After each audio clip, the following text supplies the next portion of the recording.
हाँ बताइए सर आशा। सर मूल रूप से याचिका जो है साप्ताहिक अवकाश का है, जो माइंस एक्ट 1952 की धारा 28 साप्ताहिक अवकाश विथ पेमेंट होने के संबंध में है।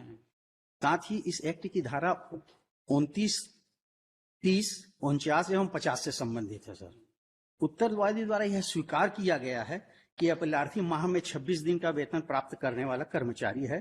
परिशिष्ट मेन इसमें का परिशिष्ट 5 देखेंगे श्रीमान।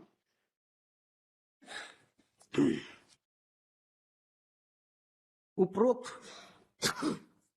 विषयांकन आपका पत्र दिनांक 19/3/9 इस कार्यालय को प्राप्त हुआ, जिसके तहत जांच उपरांत पाया गया कि आप माह में 26 दिन के वेतन भुगतान प्राप्त करने वाले कर्मचारी हैं।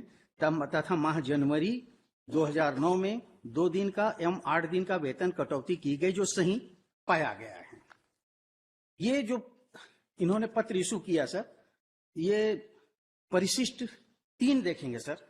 इसमें क्या हुआ था कि स्ट्राइक में है कह के हमारा 2 दिन का पेमेंट काट दिया था और 8 दिन का पेनाल्टी काट दिया था। उसी के कैलकुलेशंस की बात है सर। यह कि माह जनवरी का मुझे वेतन पर्ची प्राप्त हुआ, जिसमें उसमें मेरे वेतन से 2 दिन की कटौती की गई है। मैं अनुपस्थित था यह कि मेरा बेसिक वेतन 12,054 है और 2 दिन का वेतन 12,054 डिवाइडेड बाई 30 तो 401 रुपए 80 पैसा होता है, तो 803 रुपए 60 पैसे कटना होता है। मेरे बेसिक 12,054 803 रुपए घटाने पर मेरा बेसिक 11,250 रुपए होना चाहिए, किंतु मेरे पेमेंट पर्ची में मेरा बेसिक 11,126 रुपए दिया गया है। इस प्रकार गलत ढंग से गणना की गई है। से थर्ड पोर्शन में सर यह कि प्रबंधन तंत्र को यह मानकर कि मैं हड़ताल में था, मेरे वेतन से 8 दिन का वेतन भी अलग से काटा गया, इसे भी गलत ढंग से काटा गया। मेरा वेतन बेसिक एसडीए वीडीए मूल रूप से 12,054, 216, 37, 6,111, 37 टोटल होता है 18,381, 74 रुपए। इस प्रकार से 18,381, 74 डिवाइडेड बाई 30 करने पे 612 रुपए 72 पैसे आता है। इसका 8 दिन का यदि वेतन भी कटौती किया गया है तो 4,901 रुपए 79 रुपए होता है, किंतु मेरे पेमेंट से 5,656 रुपए की कटौती की गई। ये हमने उनको पत्र लिखा था कि आपने क्या नाम से जो काटा है वो गलत काटा है, तो उसके आधार पे ही इन्होंने क्या नाम से परिशिष्ट 5 कही कि आप माह में 26 दिन का वेतन प्राप्त करने वाले कर्मचारी।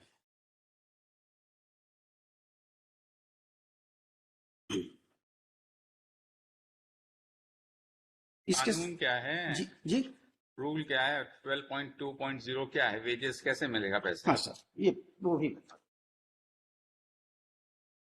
वही बताइए आप। बाकी तो अपना है जो लर्नर सिंगल जज के ऑर्डर में क्या खामी है ये बता दीजिए कि उनका क्या चीज उन्होंने गलत डिसाइड किया, उसी पे हमको आपको बताना है। बाकी क्या मतलब 2.2 सर। हाँ, इसमें इसके साथ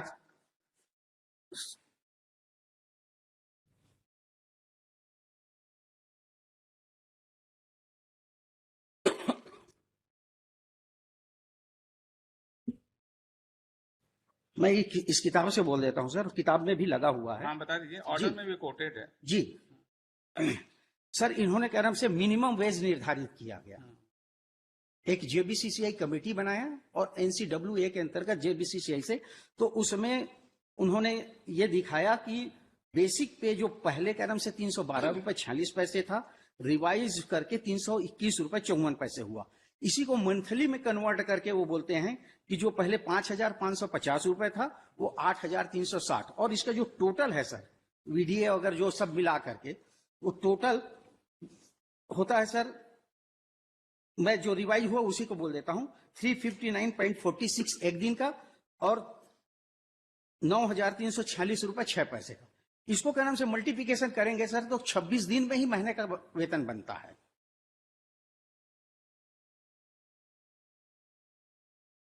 पैरा 8 का जब आप बता दीजिए जरा, इसके बारे में क्या कहना है? सिंगल जज ने पैरा 8 में जो लिखा है जी फाइंडिंग दी है, उसके बारे में क्या कहना है आपको?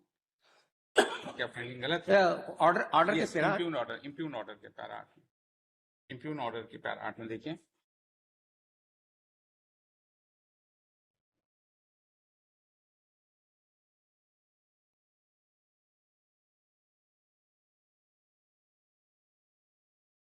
The fact remaining that the petitioner is a monthly जी जी यही बात। monthly paid employee under the National Coal Wage Agreement, which has a statutory force, and petitioner is not entitled for any claim over the above, and the wage of the so prescribed. Therefore, the considered opinion of this court, the petitioner is not entitled for any relief which has been claimed in the writ petition. The judgment cited by the petitioner in person are clearly distinguishable. to the fact of the present case in view of the finding recorded. ये इन्होंने क्या नाम से वो जो reply इन्होंने दिया था, सप्लीमेंट्री जो रिप्लाई दिया उसमें टोटल चेंज कर दिया, और उन्होंने कहा कि क्या नाम से ये वेज बोर्ड की जो तेरा चैप्टर 12 के ऊपर ये आ रहे हैं। जी जी जी, वो बोलता है सर चैप्टर 12 में, ways for weekly day of rest, worker in the mine of the establishment govern by the mines act और फैक्ट्री एक्ट। आप मंथली पेड एम्प्लॉय थे कि नहीं थे? मंथली पेड है तो फिर तब तो फिर वही एप्लीकेबल तो हो ही जाएगा फिर आप जी। तब तो ये जो अग्रीमेंट है नेशनल कोल वेज अग्रीमेंट, हाँ, उसके तहत ही तो आपका सर। पेमेंट होगा, और आप उसके अबव एंटाइटल्ड नहीं है। सर मैं बता रहा हूं सर, यदि कानून कोई है और कानून ने जो प्रिस्क्राइब्ड है उस कानून के अगेंस्ट में कोई एग्रीमेंट नहीं हो सकता, ठीक है ना? ठीक है। अब माइंस एक्ट क्या बोलता है सर? माइंस एक्ट में सबसे पहले मैं वीकली का ये पढ़ देता हूं सर। सप्ताह से शनिवार की रात्रि को या ऐसे अन्य रात्रि को जो मुख्य निरीक्षक या किसी निरीक्षक द्वारा किसी विशिष्ट क्षेत्र के लिखित रूप से अनुमोदित किया जाए, मध्य रात्रि को प्रारंभ होने वाली 7 दिन की कालावधि से अभिप्रेत है। धारा 28 बोलता है सर, किसी भी व्यक्ति को खान में किसी एक सप्ताह में 6 दिन से अधिक काम करने नहीं दिया जाएगा। अब उसके बाद सेक्शन 50 बोलता है, छुट्टी की परिभाषा क्या है? साप्ताहिक विश्राम दिन अथवा उत्सवों के लिए या अन्य ऐसे अवसरों के लिए अवकाश दिन इस अध्याय के प्रयोजन के लिए छुट्टी के अंतर्गत नहीं आते, चाहे वे छुट्टी कालावधि के दौरान हो या उसके ठीक पहले या बाद। ये जो एग्रीमेंट बोल रहे हैं सर, इसमें कहीं पे भी नहीं लिखा है कि साप्ताहिक अवकाश का पैसा नहीं देना है, क्योंकि माइंस एक्ट को ओवर रूल वो नहीं कर सकते। जो ये बोल रहे हैं कि उस दिन यदि हमको काम पे बुलाएंगे तो हमको डबल वेजेस देंगे, यदि हम ऑलरेडी रेस्ट कर रहे। अब वीकली जो सेक्शन 30 जो बोलता है सर, वो बोलता है कि सप्ताह में किसी भी व्यक्ति से 48 घंटे से अधिक काम नहीं लिया जाएगा। तो 48 घंटे से यदि काम नहीं लिया जाएगा तो यदि एक दिन का हम अपना कैलकुलेशन करें तो वो होता है 6.85 घंटे। तो ये क्या करते हैं कि उसको 8 घंटे कराते हैं, 8 घंटे 6 दिन में करा लेते हैं, 8 छक्का 48 हो गया। तो मतलब हमको जो रेस्ट मिलता है उसका काम हम ऑलरेडी कर चुके होते हैं, और इन्होंने इसको गलत। Yes, what you have to say, Mr. My lord. What you have to say? My lord, applicant is Right. as per the national. No, what he is arguing, reply to that the provision which is hammering कि हमको जो छुट्टी का अवकाश देते हैं उसके पहले ही वो काम करा लेते हैं, तो उसका पेमेंट क्यों ना दिया जाए? This is what his argument is. In the argument, first time he is taking this. For the first time, he has not 6 taken. hours, 51 minutes. The first time he is taking. Has he not pleaded before the No, writ court? Sir not sir लिखित ours. में पहले भी दे चुके हैं। नहीं, writ court में आपने ये पॉइंट उठाया था? यस सर, उठाया था। कहाँ है? Where is that? Where is that? Where is the Sir, ours का आपकी प्लीडिंग्स कहाँ है? आपकी प्लीडिंग्स कहाँ है जी। ये इस बात? Hours का नहीं. जी जी सर। इसकी प्लीडिंग्स कहाँ है? इसका आपने वो कहाँ लिख रखा है? गवर्नमेंट कहाँ रखा है मिस्टर सराफ?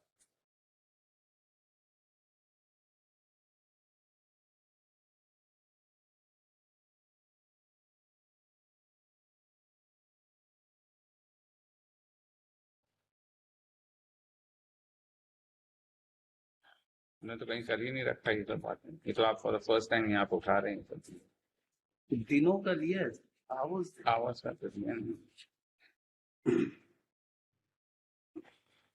उसमें शायद रिजाइंडर सीमा हैं रिजाइंडर में करा दिए थे। तो रिजॉइंडर में थोड़ी ना होता है सर, रिजॉइंडर से थोड़ी ना होगा। तो अपनी फीलिंग तभी तो उनका रिप्लाई आएगा ना।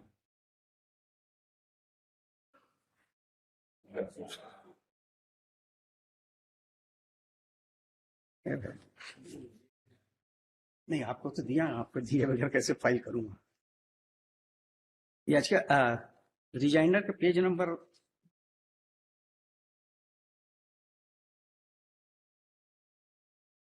4 सर। याचिकाकर्ता का कथन करता है कि विधानमंडल कहाँ पढ़ पेज ये पेज 4 ऑफ ये प्रारंभिक आपत्ति का है। 1 मिनट, उसे रिजाइंडर में ये बात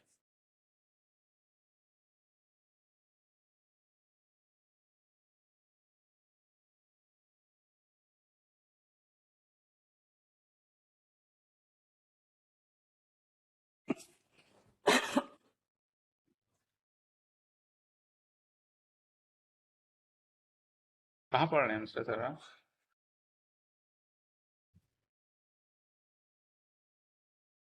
हाँ सर, प्रारंभिक आपत्ति था और क्रम से रिजाइंडर था सर। ये पेज नंबर 4 का सर।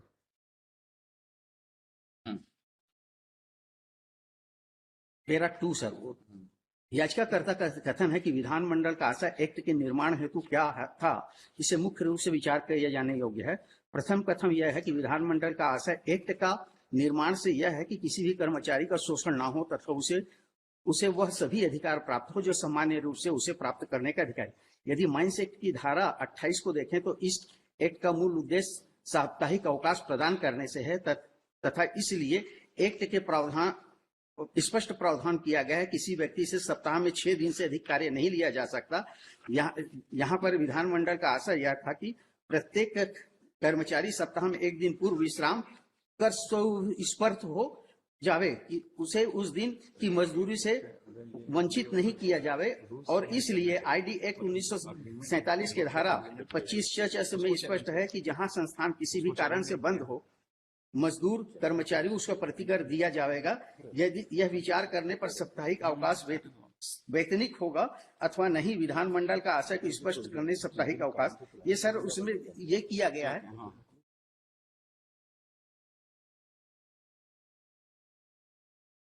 सर मैं एक कवरिंग मेमो पेश किया था श्रीमान,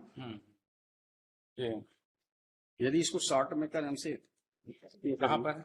अच्छा हाँ यस पैरा 14 में ये क्या नाम से प्रबंधन का ही श्रम न्यायालय के समक्ष बयान है। पैरा 14 बोलता है सर, यह कहना सही है कि प्रदर्श डी के जो जेबीसीसीआई में नहीं है तो उसी के अनुसार कर्मचारी को वेतन भत्ता प्राप्त होता है। पैरा 14 है क्या? पैरा 14 पढ़ ये बयान का है सर। नहीं, कवरिंग मेमो में क्या लगा? कवरिंग मेमो में बयान का कॉपी लगा। अच्छा, आप नहीं लिए थे ना? अभी दे लिख के दे दे। ये कहना सही है प्रदर्श को डी। हाँ, यह कहना सही है कि प्रदर्श डी एक के जो जेबीसीसीआई के नियत है उसी के अनुसार कर्मचारी को वेतन भत्ता प्राप्त होता है। यह कहना सही है कि जेबीसीसीआई के सर्कुलर में मिनिमम वेजेज के संबंध में वर्णन दिया गया है।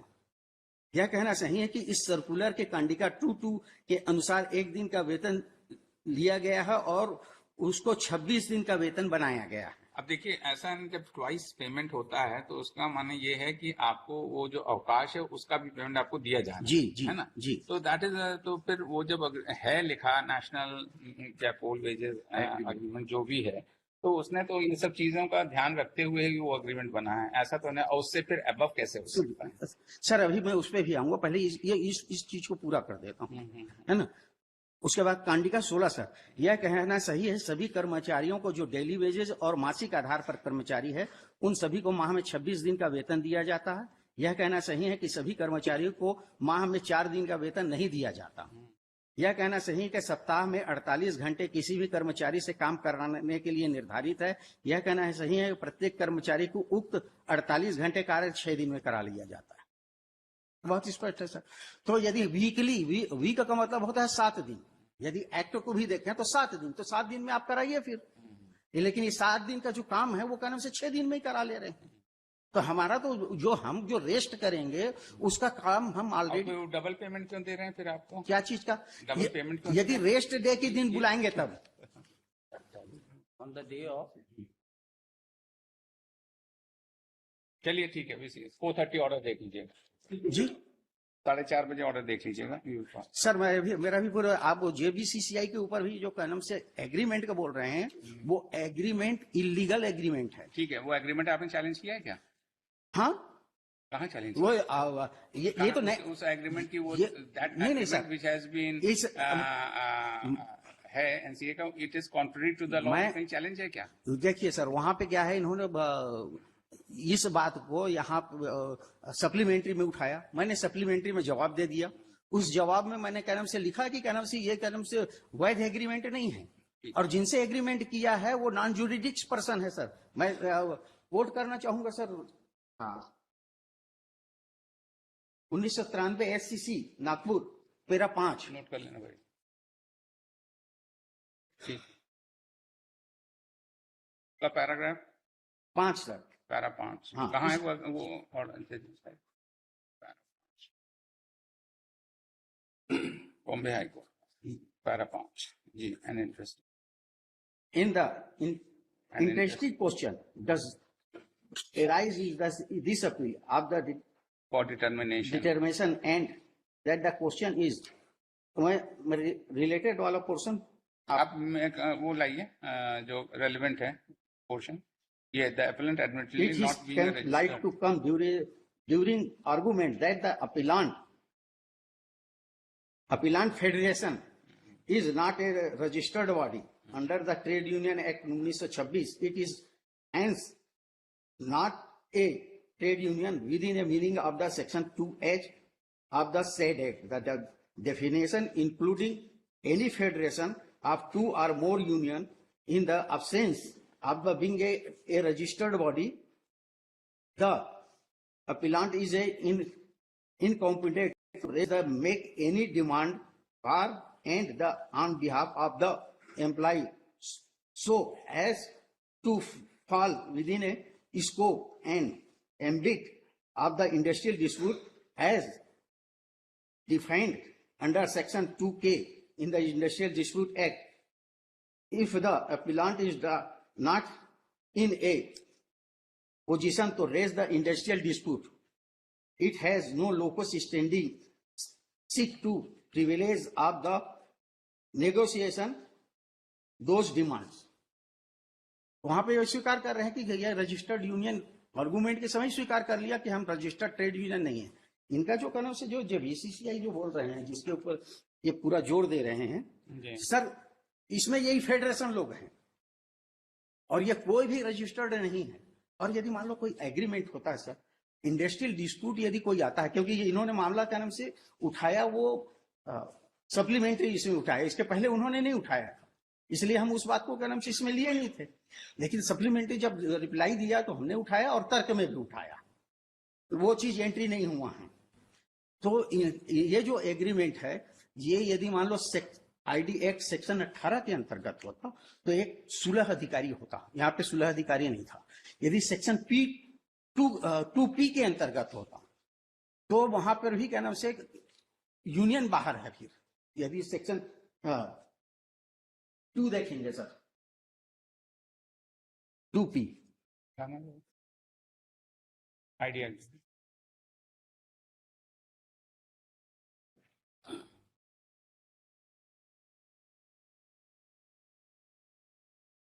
सेक्शन 2P समझौता के से सुलह कार्यवाही के अनुक्रम में किया गया समझौता अभिप्रेत है और इसके अंदर सुलह कार्यवाही के अनुक्रम में किया गया करार से अन्यथा नियोजक और कर्मकारों के बीच हुआ ऐसा कोई लिखित करार आता है जिस पर उसके पक्षकारों ने ऐसी रीति से हस्ताक्षर किए हों जैसे विहित की जाए और उसकी एक प्रति समुचित सरकार द्वारा इस निमित्त प्राधिकृत अधिकारी को सुलह अधिकारी को भेजा जाए। तो यहाँ पे यदि ये एग्रीमेंट होता दो पक्षों के बीच में, और ये जो बोल रहे हैं कि ये जो है विदाउट भारत सरकार के नोटिफिकेशन के हुआ, ये अपने से एक जेबीसीसीआई बना लिए और अपने से कर लिए, कोई अप्रूवल नहीं। यदि ये अप्रूवल रहता आईडी एक्ट के अंतर्गत, यदि समझौता होता, तो सेक्शन 17 देखेंगे सर। सेक्शन 17 जो है,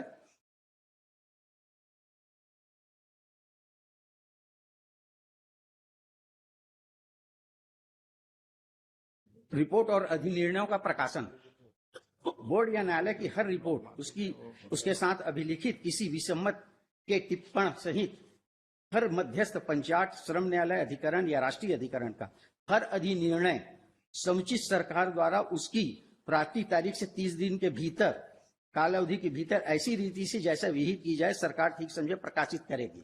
तो ये कोई भी एग्रीमेंट होगा तो वो नोटिफाई होगा राजपत्र में। ये जो है कहीं पर भी कोई नोटिफिकेशन इसका नहीं है। यदि नोटिफिकेशन, अभी इसके इन्होंने अपने प्रम्बल में लिखा सर कि हम ये जो एग्रीमेंट कर रहे हैं ये 15, केवल डेट दे रहे हैं, कोई लेटर, कोई नोटिफिकेशन, कुछ नहीं है। ये लिख रहे हैं 15 अगस्त 1967। इसके पहले इन्होंने अपने पहली बार इन्होंने इस चीज को रेस किया था अपने।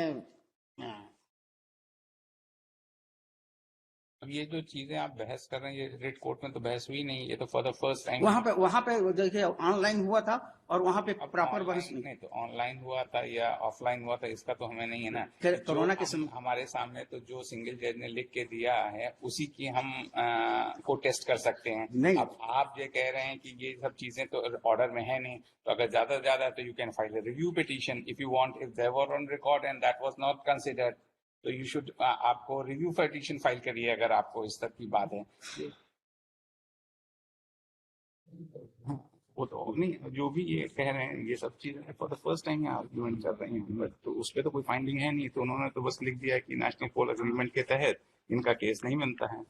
तो that is what now he saying that national coal agreement वो कॉन्ट्ररी टू लॉ है। तो वो सब तो कुछ इन्होंने चैलेंज नहीं किया वहां पर, उस पर कोई फाइंडिंग नहीं था। How can we entertain all these things? Mister Saraf, if you, अगर आप चाहें तो अगर देखिए आप उसमें रिव्यू फाइल कर लीजिए, क्योंकि देखिए ये सब चीजें जो आप बहस कर रहे हैं वो जरूर आप कह रहे हैं कि इन्होंने सप्लीमेंट्री में लाया और आपने उसको उस तरह से रिजॉइंडर दिया और आप यहाँ हमारे सामने फॉर द फर्स्ट टाइम। लेकिन सिंगल जज का कोई भी फाइंडिंग इस बाबत नहीं है। उन्होंने the plain and simple national coal agreement के तहत ऐसा सर ऑर्डर उन्होंने किया है। हाँ। ना रिजर्व करके मैंने रिटर्न, मैं यहाँ पे रिटर्न जो दिया हूँ, मैं इसके साथ में जो अटैच किया हूँ सर। क्या रिटर्न आप कीजिए? रिटर्न क्या दिया आपने? ये रिटर्न क्या दिया? अपील में लगा हुआ है सर। क्या रिटर्न आपने क्या कोई रिटर्न सबमिशन दिया था क्या? रिटर्न सबमिशन भी दिया था। कहाँ पर है? अब वही है ना कि चीजें थोड़ी सी दिक्कत हो जाती हैं।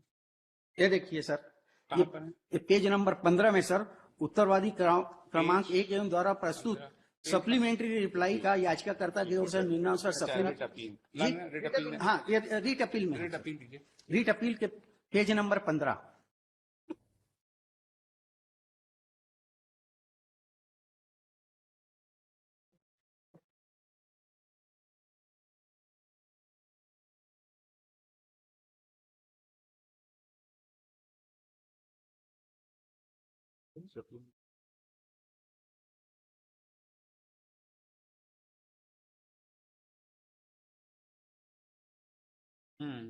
प्रारंभिक सप्लीमेंट्री रिप्लाई, इसके साथ में हमने रिटर्न भी दिया था। उसको कहीं पर भी ना तो हमारे सप्लीमेंट्री रिप्लाई का कोई उल्लेख है और ना ही हमारा रिटर्न आर्गूमेंट का उल्लेख है sir.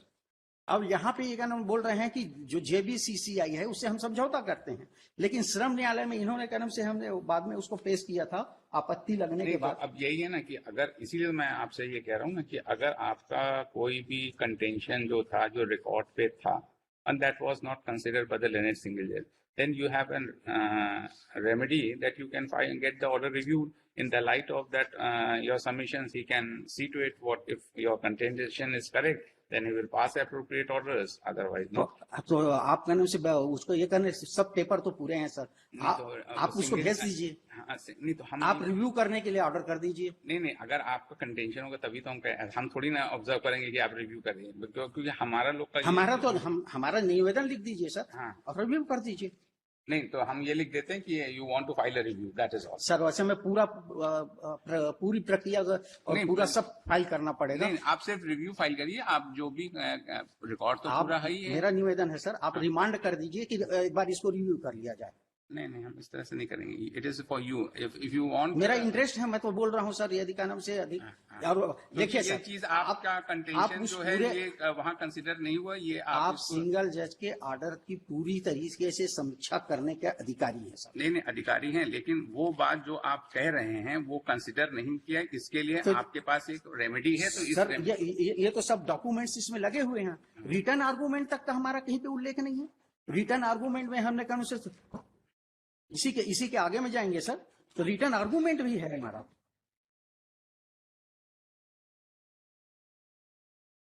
Return argument page number 27 से लेके 31 तक का सर, इसमें हमने तमाम एक्ट की रिफरेंस दिए हैं। इसमें इन्होंने कंसीडर नहीं किया सर AIR 1960 इलाहाबाद 2724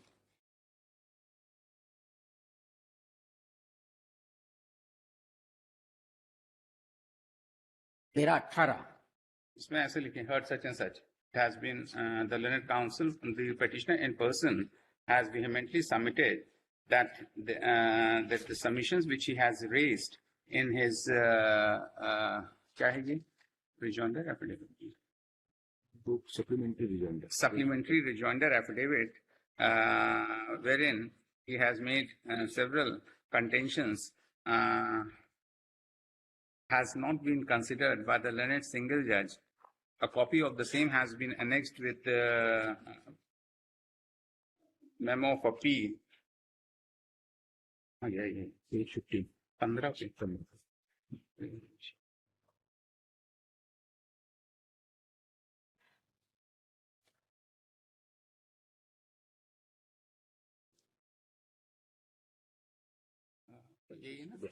Dated 23/7/2021 है ना, and he is has raised the same and he has drawn the attention of the court towards the same, and in view of the same, the petitioner, if so desires, may file a appropriate petition for reviewing the order passed by the learned single judge. The petition is accordingly disposed of. तो हमको इसमें पूरा document फिर से लगाना नहीं, पड़ेगा। आप अब ये तो हर चीज हम थोड़ी ना बताएंगे आपको। You Sir. have to see, you have to seek a remedy. You go, you have observed that you file है, you आप observe करके हमने इतना ही लिखा दिया है, इस पे आप जाकर करा लीजिए, उसमें नहीं होगा क्योंकि रिव्यू का पिटीशन है और उसी पे आप एक फाइंडिंग ले लीजिए। If the judge wants, he will reconsider his order. That is all. हमको रिव्यू फाइल करना पड़ेगा। Yes, हमने कहा if you desire, that is what आपके ऊपर छोड़ा है, that is what. नहीं, डिस्पोज ऑफ हमारे ऊपर मत छोड़िए सर, हमको नहीं तो हम नहीं कर कई सकते बार ना। केस होता है, रिमांड होता है सर। नहीं, रिमांड हम नहीं कर सकते। अगर आप करेंगे तो then we will pass orders on merit, that is all. We give you an opportunity that what are you raising a point, it was on the record, the learned single judge did not consider the same, and there is no finding on record. So therefore it is better for you, you go and before the single judge file a review petition or so if you so desire, and get the order reviewed. Let us see what orders he pass. ठीक है ना, that is all. चलिए next case. Item 2, Sri Pankaj